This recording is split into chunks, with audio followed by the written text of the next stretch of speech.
In the heart of the Arabian desert, under the gilded spires of Riyadh, Prince Mohammed bin Salman MBS walked through the royal gardens. The young crown prince was at the peak of his reign, known as a bold reformer and a man with a vision for a transformed Saudi Arabia. Yet that day, his thoughts were elsewhere, tangled in a letter that lay crumpled in his pocket.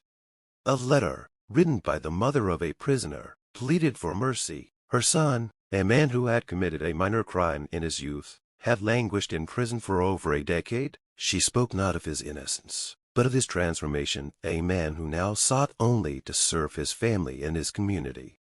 MBS, a man of pragmatism and power, also harbored a sense of justice deeply rooted in his faith. That night, he convened with his advisors, raising a question that stirred a quiet murmur in the room. Can we not show mercy without compromising justice?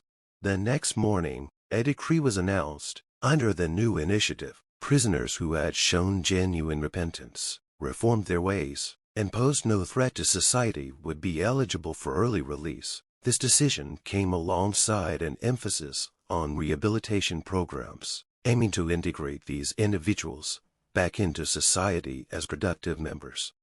The prisons across Saudi Arabia buzzed with the news. Among the thousands of inmates, hope spread like wildfire. Families wept tears of joy as their loved ones returned home, not as outcasts, but as people granted a second chance. The mother who had written the letter embraced her son at the prison gates, her prayers answered by a leader she had never met. Critics questioned the prince's motives, calling it a strategic move to bolster his image. Yet for the thousands reunited with their families, it mattered little. Actions, not intentions, defined the reality. In his palace, Prince MBS watched the footage of families embracing their freed loved ones. He turned to his advisors and said, "Justice is our duty, but mercy is our strength. Let us wield both wisely." The story of MBS' compassion toward prisoners became a turning point, not only for those behind bars, but for a kingdom striving to balance tradition with transformation.